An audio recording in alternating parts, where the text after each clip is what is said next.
Hi అండి. నా Raavan part 112.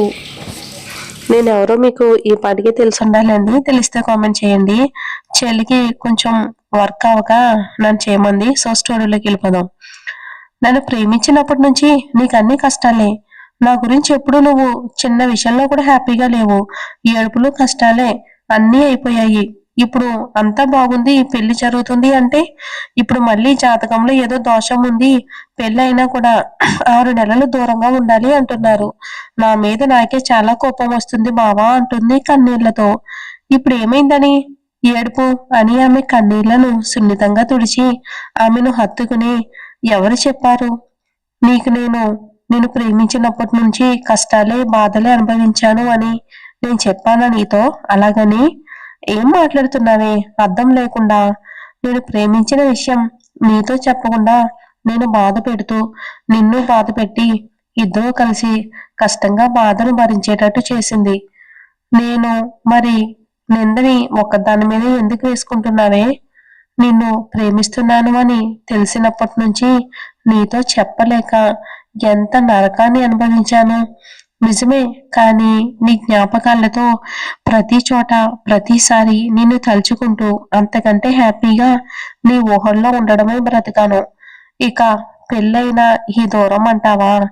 బంధాన్ని, మనల్ని, మన ప్రేమను ఇంకా దృఢంగా చేసుకోవటానికి దేవుడు మనకు పెట్టిన పరీక్ష అనుకుందాం.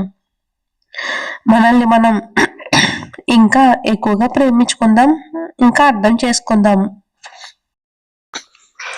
నువ్వు నా భారీగా నా సొంతం అయిపోతే నాకు భయం ఉండదు. అందుకే పెళ్లి అని తొందర చేస్తున్నాను. నాలో ఏదో తెలియని భయం అలా ఉండిపోయింది. ఇది అని నేను చెప్పలేకపోతున్నాను. నేను నీ మెడలో తాళి కట్టి నా భార్యగా నాలో సగం చేసుకుంటే మనల్ని దూరం చేయటం ఎవ్వరికీ హక్కు ఉండదు. ఎప్పుడైనా మనల్ని దూరం చేసేవాళ్ళు ఎవరూ లేరనుకో. ఎందుకు నాకు ఇదంతా ఏమో చెప్పలేని భయం. అందుకే పెళ్లికింత తొందర చేస్తున్నాను. ఇక 6 నెలల దూరం అంటావా? అది పెద్ద మ్యాటరే కాదే. భార్యాభర్తలు అంటే పెళ్లి అంటే ఇంటిమేషన్ అవటమే కాదు. ఇలాంటివి వచ్చినప్పుడు మేమిద్దరం ఒకటే అని ధైర్యంగా నిలబడి వాళ్ళ ప్రేమని గెలిపించుకోవటమే. నువ్వు అంతగా బాధపడకు బేబీ. ఈ 6 నెలలు దూరంగా ఉంటే ఏమీ జరగదు, అర్థమైందా బేబీ అని ఫుల్ గా రొమాంటిక్ వాయిస్ లో వచ్చి మిగతావన్నీ జరుగుతాయి అంటాడు. అది తప్ప స్వప్న మెడ మీద తడి పెదవులు రాస్తూ. విజయ్ స్వప్నని గట్టిగా హత్తుకుని, నీకు ఎలాంటి పిచ్చి పిచ్చి ఆలోచనలు చేయకుండా హ్యాపీగా ఉండవే. ఇలాంటి క్షణాలు మళ్ళీ మళ్ళీ రావు అంటాడు లాలనగా. స్వప్న తేలిక పడిన మనసుతోనే హూ అంటుంది. అతని గుండెల మీద తల అంచి కళ్ళు మూసుకుని ఉంటుంది.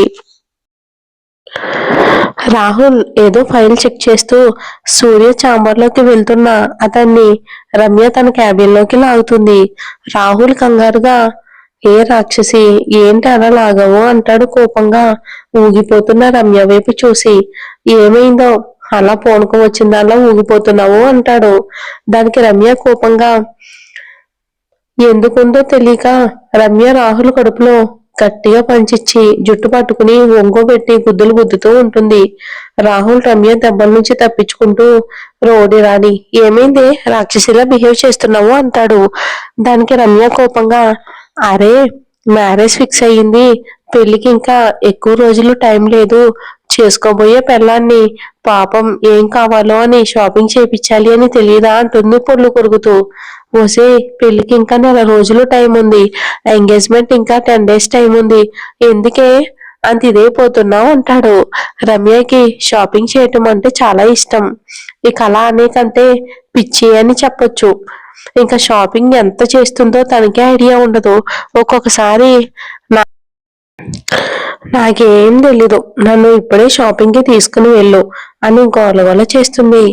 ఓసే, ఇవాళ కొంచెం ఇంపార్టెంట్ మీటింగ్స్ ఉన్నాయే, నన్ను వదలవే, రేపు తప్పకుండా తీసుకుని వెళ్తాను, నా బుజ్జివి కదా అంటాడు. ఆమెను దగ్గరికి తీసుకుని రమ్య సీరియస్ గా చూస్తూ, రేపు తప్పకుండా తీసుకుని వెళ్తావు కదా అంటుంది వేలు చూపిస్తూ. రాహుల్ ఆమె చుట్టూ ఉన్న చేతుల్ని గట్టిగా బిగించి, తప్పకుండా తీసుకుని వెళ్తానే రాక్షసి అంటాడు బుగ్గల మీద చిన్నగా కొరికి. ఇక షర్ట్ బటన్స్ పెట్టుకుంటున్న సూర్య వైపు చీర కట్టుకుంటూ కొరకొర చూస్తూ ఉంటుంది. ధరణి ఫేస్ చూసి వస్తున్న నవ్వును ఆపుకుంటూ కింద పెదవిని కొరుక్కుంటూ ఏంటో పొట్టి ఫేస్ అలా పెట్టావు అంటాడు. ధరణి నువ్వు చేసిన పనికి ఫేస్ ఇలా పెట్టక ఇంకెలా పెట్టుకోవాలి? ఇక పళ్ళుకి పిన్ పెట్టుకుంటూ కొంచెం చనువిచ్చి దగ్గరకు వస్తే చాలు మాయ చేసి నీకు కావాల్సింది నువ్వు తీసుకుంటావు అంటుంది పెదాలు బిగబెట్టి. సూర్య ధరణి దగ్గరకు వచ్చి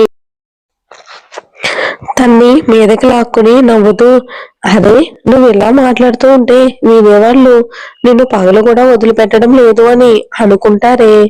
జస్ట్ నాకు పెట్టాల్సిన టిఫిన్ మాత్రమే కదా తీసుకుంది, ఆఫీస్ అని అసలైన పనికని ఫుల్ స్టాప్ పెట్టాను కదే అంటాడు. ధరణి చేయాల్సినన్ని చేశావు ఇంకేం మిగిలింది అంటుంది సూర్య బుగ్గ మీద గట్టిగా కొరుకుతూ. ఏ పొట్టి పాపం పిల్లాడి పైన అని నిందలు వేయొచ్చా? నేను అసలు మ్యాటర్ కి వెళ్ళనే లేదు కదే, మరి ఎందుకే ఏడుపు అంటాడు ధరణితో. అసలు మ్యాటర్ కి వెళ్తే పగలు రాత్రి అవుతున్నా రాత్రి పగలవుతున్నా అబ్బాయి గారికి అసలు టైమే తెలియదు కదా, అందుకే టైం లేదు అని ఇప్పుడు వదిలేసావు అంటుంది ధరణి. మరేం చేయమంటావే, నిన్ను చూస్తే నన్ను నేను ఆపుకోలేను, ఏదో మత్తు మందు జల్లినట్టు నీ వైపే వచ్చేస్తాను అంటాడు. ఎందుకే ఇంతలా యాక్టింగ్ చేస్తున్నావు? నీకు కూడా ఇష్టమే కదా నేనంటే ఇలా చేయటం, నేను ఇలాగే ఉండటం అని అంటాడు కన్నుకొడుకు. దానికి ధరణి సిగ్గుపడుతూ బుగ్గ మీద పెదాల మీద ఉన్న పంటి ఘాట్లను చూసుకుంటూ ఇలా నన్ను చూస్తే అందరూ నవ్వుతారు అంటుంది ఏడుపు మొహం వేసుకుని ధరణి. దానికి సూర్య అందంగా నవ్వుతూ అదా నీ ఏడుపు, అవి కనిపించకుండా ఉండడానికి మన దగ్గర ఉన్నాయి కదా ఆయుధాలు అంటాడు మిర్రర్ దగ్గర ఉన్న క్రీమ్ తీసుకుంటూ. ఇక సోనా ఆకాష్ చెప్పిన మాటలకు ఆమె ప్రపంచం స్తంభించిపోయినట్లు, ఆమె జీవితం పేకమెడలా కుప్పకూలిపోయినట్లు అలానే కూర్చుని ఏడుస్తూ ఉంటుంది. ఆకాష్ అన్న మాటలు ఆమె చెవుల్లో పదే పదే వినిపిస్తూ ఉంటే ఆమె అమాంతం ఈ భూమి లోపల కూరుకుపోతే బాగున్ను అని గుండెలు పగిలేలా ఏడుస్తూ ఉంటుంది. అలా ఎంతసేపు ఉందో ఆమెకే తెలియదు. సాయంత్రం గుడి మూసేసేవేళ చీకటి పడిన సమయానికి పూజారి గారు వచ్చి అమ్మా మీరు ఉదయం నుంచి ఇక్కడే ఉన్నారు, గుడి మూసే వేళ అయ్యింది అంటారు. సోన ప్రాణం లేని బొమ్మలా లేచి దేవుడి వైపు ఒకసారి చూసి ఇంటి బాట పడుతుంది.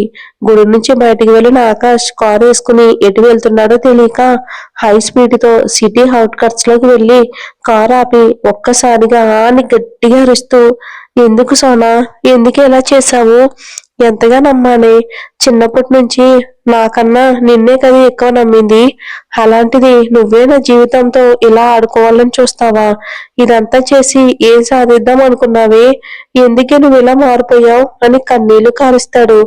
తన ప్రాణమే అనుకున్న ధరణిని సోనా అలా భయపెట్టి వార్నింగ్ ఇవ్వటం ఆకాష్ ఏ మాత్రం తట్టుకోలేకపోతున్నాడు. సోనా చెప్పిన మాటలకు ఇచ్చిన వార్నింగ్ కి ధరణి భయపడి సూర్య నుంచి దూరం కాలేక ఈ ప్రపంచంలో తను ఒంటరిగా బతకలేక ఏమైనా చేసుకుని ఉంటే పదే పదే ఈ మాట అతను మైండ్లోకి వస్తూ సోనా మీద ఇంకా విపరీతమైన కోపం పెరిగిపోతూ ఉంటుంది. ఎందుకు ఇలా చేశావు, నీ వల్ల నా బంగారం ప్రాణాలు తీసుకుని ఉండుంటే ఏం చేసేదాన్ని, జీవితంలో నువ్వు చేసిన తప్పుకు నేను ఎప్పటికీ క్షమించను అని స్టీరింగ్ మీద తలాంచి ఏడుస్తూ ఉంటాడు. అతనికి చెప్పలేనంత బాధగా ఉంది. అది ధరణి కోసమా అంటే ఏ మాత్రం కాదు. ఎందుకో ఏమో మరి అతనికే తెలియడం లేదు, చూడాలి మరి. ఒక పెద్ద బిజినెస్ పర్సన్ కొడుకు రిసెప్షన్ కి బిజినెస్ రంగంలోనే ఉన్న ప్రతి ఒక్కరికి ఇన్విటేషన్ వెళ్తుంది. సూర్య వాళ్ళకు కూడా అందుతుంది ఆ ఇన్విటేషన్. ఆ బిజినెస్ పర్సన్ ఎంతో మంచి వ్యక్తి, న్యాయంగానే బిజినెస్ చేస్తాడు. ఇంకా మహేంద్ర గారికి బాగా తెలిసిన వ్యక్తి కాబట్టి ఆ రిసెప్షన్ కి వెళ్ళాలని ఫిక్స్ అయిపోతారు. ఆ ఇన్విటేషన్ ఆ రెండు కల్లా వీళ్ళని కూడా ఇన్విటేషన్ వెళ్తుంది. ఆ పార్టీకి సూర్య వాళ్ళు తప్పకుండా వస్తారని తెలుసు. ఆ ఇన్విటేషన్ వైపు చూస్తూ క్రూరంగా నవ్వుకుంటూ మిస్టర్ సూర్యదేవ్ వర్మ, ఈ పార్టీలో నీ జీవితం కొలాప్స్ అయిపోతుంది, అది ఎలా జరుగుతుందో చెప్పను, చేసి చూపిస్తా, నేను కొట్టబోయే దెబ్బకి ప్రాణాలతో ఉంటావో లేదో చూద్దాం అని వికృతంగా నవ్వుకుంటాడు ఆ విలన్. మరి ఏం జరుగుతుందో వచ్చే ఎపిసోడ్ లో చూద్దాం. ఇప్పటి వరకు చాలా పార్ట్స్ అయిపోయినాయి స్టోరీ. ఇప్పటి వరకు ఒక వయసు, ఇప్పుడు ఒకటి వినాలి అంటే ఎవరికైనా ఇబ్బంది. మరి తప్పదుగా కొద్ది రోజులు అడ్జస్ట్ అవ్వాలి. స్టోరీ మీద అభిప్రాయాన్ని కామెంట్ రూపంలో తెలియచేయండి. Thanks for watching.